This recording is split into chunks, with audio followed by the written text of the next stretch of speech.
उनका पेशा था, उनके पूर्वजों से ही चला आ रहा था, वो सब चोरी करते थे। दादाजी, परदादा, परदादा, पूरे गांव का ही यही पेशा था, यही काम था, सब चोरी करते थे। घाटम जी भी चोरी करते थे। एक बार श्री घाटम जी कहीं जयपुर से आमेर जाते हैं, तो बीच में अभी जहां कथा थी इससे पहले वो वही स्थान है, आमेर और जयपुर के बीच में कनक घाटी, वहीं श्री घाटम दास जी रहते थे। उनका नाम बाद में घाटम दास हो गया, पर पहले उनका नाम घाटम था। तो घाटम जी चोरी करते थे।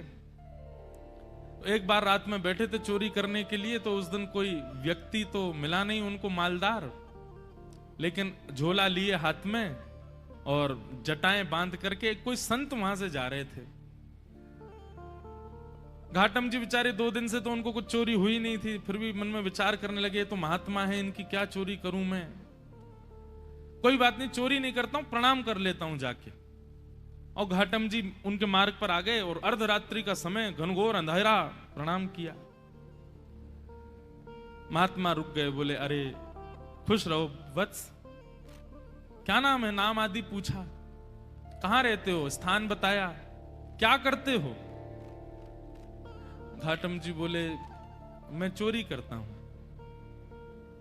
महात्मा को यह बात बड़ी बढ़िया लगी कि इसने छुपाया नहीं मुझसे, सत्य बोला। बोले चोरी क्यों करते हो भाई, चोरी डकैती करना ही अच्छी बात नहीं है, मत किया करो, अच्छा काम नहीं है। बोले महाराज काम तो अच्छा नहीं है मैं जानता हूं, पर यह तो मेरे परिवार का पेशा है, मेरे पूर्वजों से चली आ रही है चोरी, हमारा परिवार इसी में ही निपुण है। मेरा बेटा है अभी 5 साल का, उसको भी तैयारी करा रहा हूं मैं, उसको भी सिखा रहा हूं कैसे जाना चाहिए, क्या क्या आयुध संग लेके जाने चाहिए, किस प्रकार लोगों को देख करके समझ जाना चाहिए मालदार है कि नहीं है।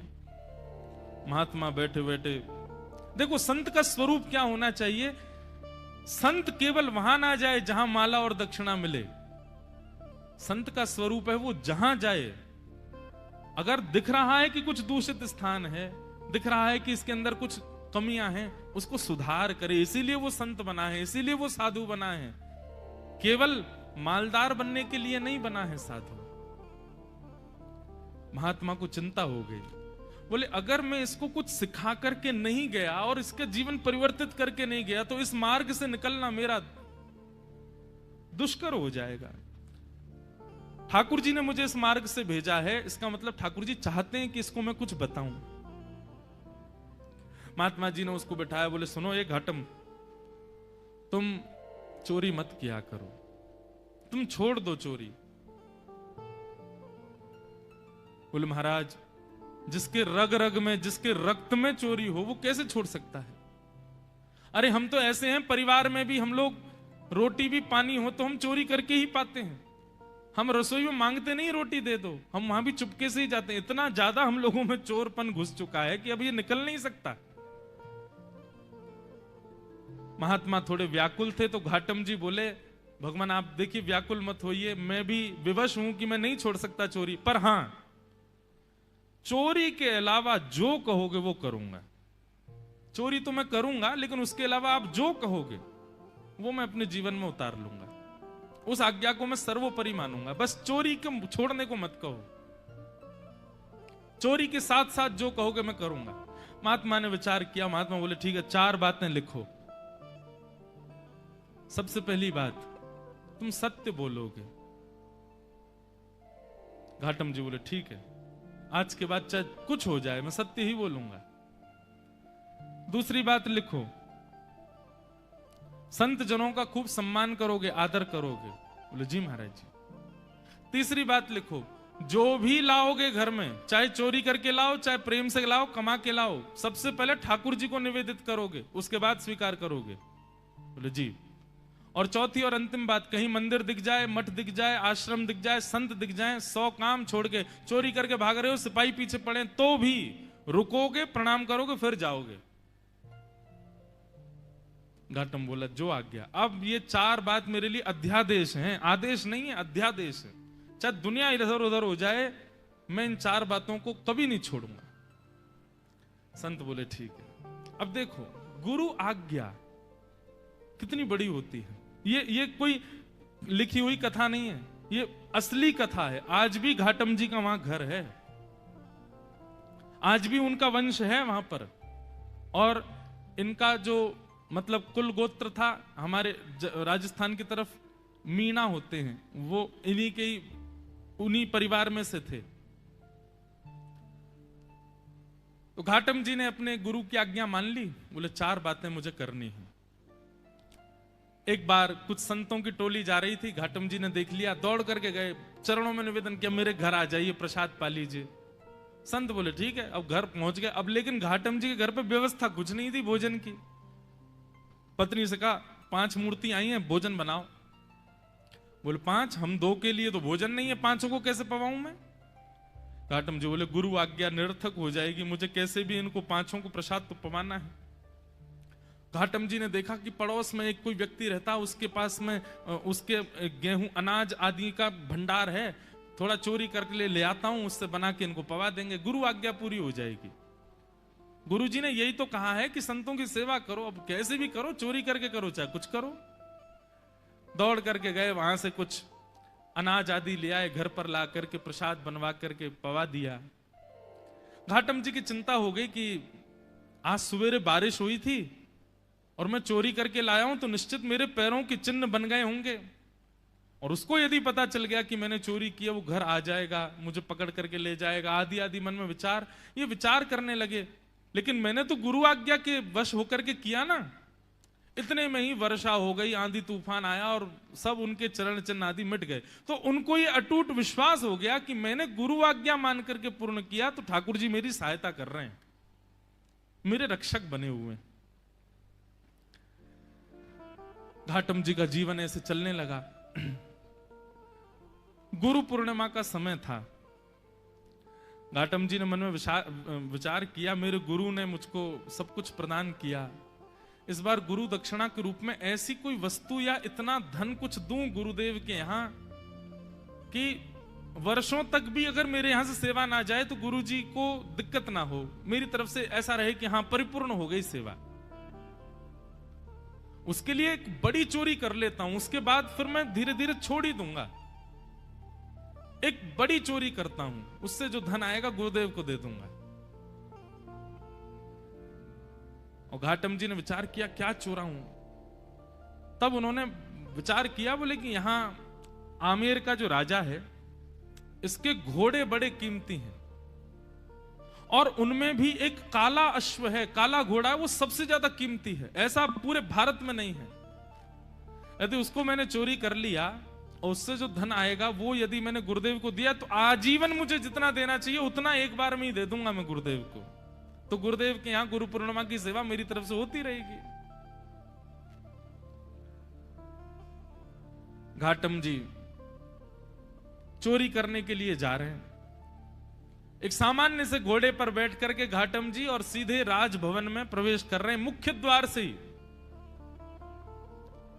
प्रवेश करने लगे तो द्वारपालों ने रोका, ए कहां जा रहे हो, क्या नाम है तुम्हारा? बोले घाटम। कहां जा रहे हो? बोले चोरी करने जा रहा हूं, झूठ नहीं बोलना है, गुरुदेव ने मना किया है। तो द्वारपालों ने मन में विचार किया, ये जरूर राजा का कोई गुप्तचर है, राजा का कोई बहुत घनिष्ठ व्यक्ति है, हमने इसको रोक दिया है, इसका परिचय पूछने, इसलिए बुरा मान गया, बुरा मान करके कह रहा है चोरी करने जा रहा हूं। ए भाई सुनो, द्वार खोल दो, ये कोई राजा का परिचित व्यक्ति होगा, ऐसे कौन बोलता है चोरी करने जा रहा हूं। द्वार खुल गए, वो भीतर प्रवेश कर गए। भीतर प्रवेश करके घुड़साल में गए, वहां सबसे महंगा घोड़ा जो काला अश्व था उसको खोल लिया, बैठ गए, लेकर के बाहर आने लगे, खुले में ही सबके सामने बाहर की ओर जाने लगे। तो द्वारपालों ने कहा ये तो राजा का घोड़ा है, ये क्यों ले जा रहे हैं? फिर भैया ये काला अश्व कहां लेके जा रहे हो? बोले चोरी करने आया था, चोरी कर ली, अब चोरी करके ले जा रहा हूं। द्वारपाल बोले ये तो कुछ ज्यादा ही बुरा मान गया है, ऐसे कौन बोलता है? अरे भैया द्वार खोल दो, इनको जाने दो, रोको नहीं। उनका सत्य और वहां द्वारपाल का उसके प्रति ये भाव रखना कि बुरा मान गए, वो ऐसा फिट हुआ कि किसी को शंका ही नहीं हुई कि ये चोरी कर रहे हैं। घोड़ा लेकर के चले गए और उसी समय राजा ने आज्ञा की मेरे घोड़े तैयार करो, मैं भी जाऊंगा कहीं। ऐसा उसने आज्ञा की। जाके देखा तो काले अश्व थे नहीं। अफरा तफरी मची। जब द्वारपालों के कान में बात पहुंची तो उन्होंने हल्ला किया कि अरे एक व्यक्ति आया था, आकर के इतना सत्य बोल के, वो तो बोल के गया मैं चोरी करने आया हूं, चोरी करके ले भी गया, तुमने रोका क्यों नहीं?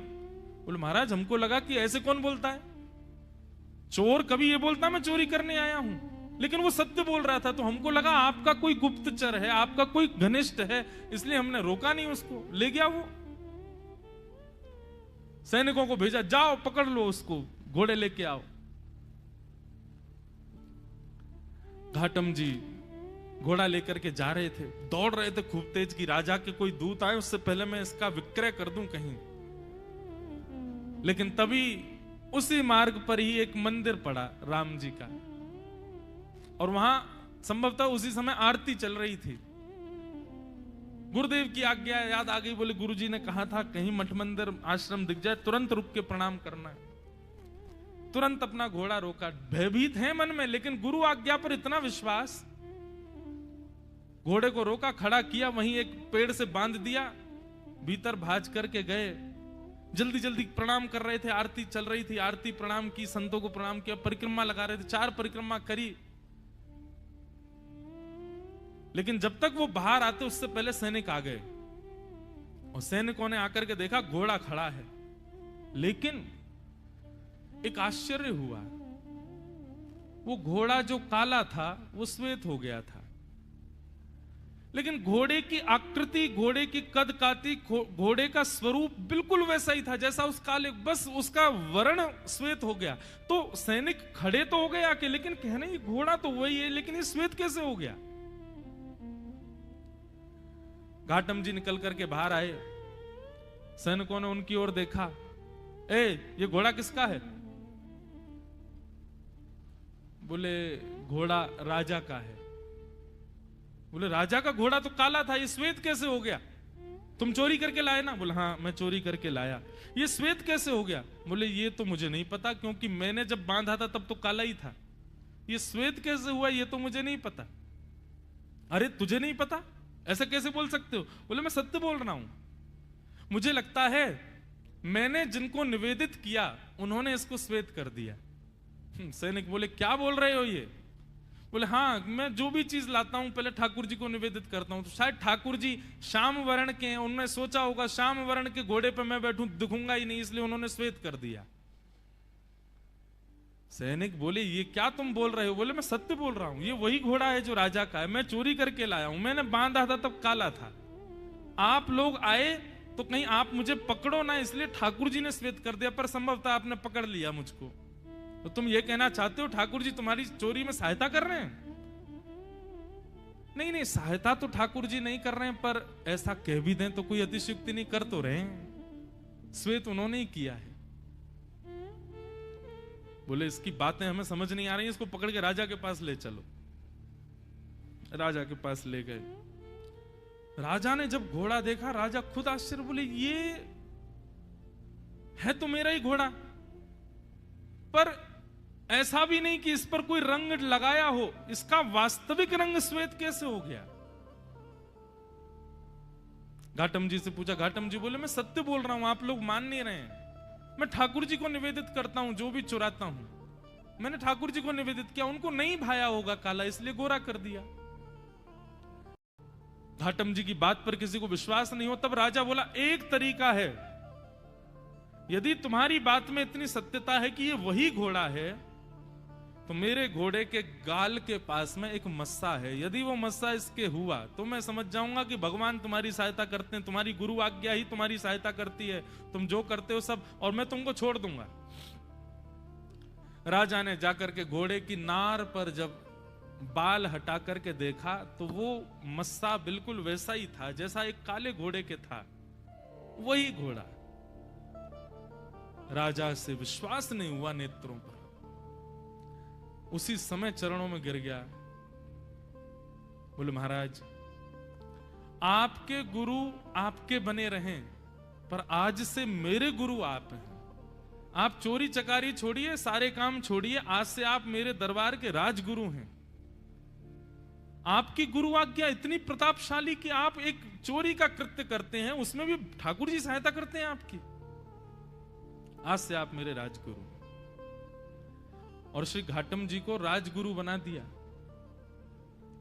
लेकिन राजगुरु बनने के बाद घाटम जी को बड़ी आत्मग्लानि हुई। उन्होंने मन में विचार किया कि मैंने गुरुदेव की आज्ञा मानकर के अपने दुष्कृत्य को नहीं छोड़ा, उसका यह परिणाम हुआ कि आज मैं एक राजगुरु बन गया। यदि मैंने अपने कृत्य भी सुधार लिए होते, सदकृत्य किए होते, तो आज ठाकुर जी मुझको मिल गए होते। तो घाटम जी ने अपनी राज पदवी का त्याग कर दिया, और राज पदवी त्याग करने के बाद वो सामान्यतया एक सामान्य व्यक्ति की तरह अपना जीवन जीने लगे, गुरु आज्ञा पालन करके। और श्री घाटम दास जी, उनके पद हैं बड़े सुंदर। उनका एक पद है, उसमें कहते हैं ठाकुर जी को कि हे ठाकुर जी, पहले तो मैं यूं ही खाता, अब तो ना कर खावा छान। ठाकुर जी, पहले तो मैं ऐसे ही खा जाता था, पर अब तो मैं स्नान करके पाता हूं प्रसाद। गल में माला, माथे पे तिलक, थारे निमित्त लगावा छान। महाने तो ऐता करी दीना, थाने की ना काई। मैंने तो इतना कर लिया आपके लिए, आपने मेरे लिए क्या किया ठाकुर जी? घाटम दास जात को मीना, तारोगे की ना। इतनी सरल सहज वाणी उनकी। ठाकुर जी से कह रहे हैं मैंने आपके लिए इतना कुछ किया, अब तो मैं नहा के खाता हूं, अब तो तिलक लगाता हूं, माला पहनता हूं गले में। ठाकुर जी अब तो कृपा करो मुझ पर। श्री घाटम दास जी का एक पद है, बहुत सुंदर पद है। जे नर रसना नाम उचारे, जे नर रसना नाम उचारे। आप लोग व्याख्यान बीच में जहां मुझे जरूरी लगेगा मैं करूंगा, लेकिन समझते रहिएगा। घाटम दास जी कह रहे हैं जो व्यक्ति अपनी रसना से भगवान नाम उच्चारण करता है, उसके साथ क्या क्या होता है श्री घाटम दास जी वर्णन कर रहे हैं। जे नर रसना नाम उच्चारे, जे नर रसना नाम उच्चारे, जे नर रसना नाम उच्चारे, जे नर रसना नाम उच्चारे। काम क्रोध मद लोभ तजे, काम क्रोध मद लोभ। घाटम दास राम को परिचय, तीनों लोक उधारे। जब आप राम बोलते हैं, मस्तिष्क पर भगवत चरणार बिंदों का तिलक लगाते हैं, भेष भी भगवत भेष धारण करते हैं, तो निश्चित रूप से आप राम के हैं, ये परिचय आपका हो जाता है। सबका अपना एक परिचय है, पर वैष्णव का परिचय दूर से देखने मात्र से पता चल जाता है कि ठाकुर जी का है। इसीलिए मैं कहता हूं कि भेष बहुत आवश्यक है। यमदूत दूर से ही देख के समझ जाएं कि हाँ ठाकुर जी को सेवक है, ठाकुर जी को चरण उपासक है। भले ही भीतर से कुछ भी हो, बाहर से भेष के रूप में ही केवल तुम ठाकुर जी के बन जाओ, वही से ही कल्याण है। घाटम दास जी कह रहे हैं राम जी का परिचय, जिस प्रकार कहीं पुलिस वाले बैरिकेटिंग लगा दें या कहीं वीवीआईपी लोग नहीं जाने देते भीतर, तो वहां आप अपना परिचय बताते हो कि हमारा उससे परिचय है। वहां के एमएलए हमारे चाचा हैं, वहां के वो मुख्यमंत्री हमारे फूफा जी हैं, ये है वो है, ऐसे परिचय देकर के भीतर चले जाते हो। घाटम दास जी कह रहे हैं तीनों लोग सब जगह पहरेदारी है। पाप करने वाला नरक जाएगा, पुण्य करने वाला स्वर्ग जाएगा, और भक्ति करने वाला वैकुंठ जाएगा। इनके अतिरिक्त व्यक्ति यहां कोई नहीं आ सकता। परंतु घाटमदास जी कहते हैं जिसका राम जी से परिचय है, जो राम जी का है ऐसा जिसका परिचय है, तीनों लोक उद्धार है। उसको तीनों लोक में कहीं भी रुकावट नहीं हो सकती, वो तीनों लोकों से उबर जाता है। जे नर रसना नाम उचारे, ऐसे घाटमदास जी फिर कालांतर में उनको आगे चल करके ठाकुर जी का प्रत्यक्ष साक्षात्कार दर्शन हुआ और दर्शन के पश्चात वे भगवत धाम को प्रस्थान कर गए। तो एक सदगुरु की कृपा, उसकी सामान्य वाणी। अरे राह चलते हुए एक संत ने 4 बातें बता दी एक चोर को, और उस मार्ग पर चल करके वो चोर एक दिन ठाकुर जी के प्रत्यक्ष दर्शन कर लेता। हम चोर तो नहीं है, हम डाकू तो नहीं है, हम डकैत तो नहीं है, हम इतने नीच तो नहीं है, हम तो सामान्य मानव हैं, शुद्ध रोटी खाते हैं, शुद्ध जल पीते हैं, शुद्धता से रहते हैं, सब काम ठीक करते हैं, हम में इतने अवगुण नहीं है।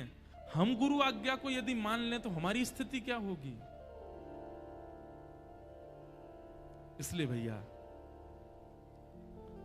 आज्ञा गुरुणाम अविचारणीयाम, ये रहुगण जड़ भरत संवाद इसी बात का प्रतिपादन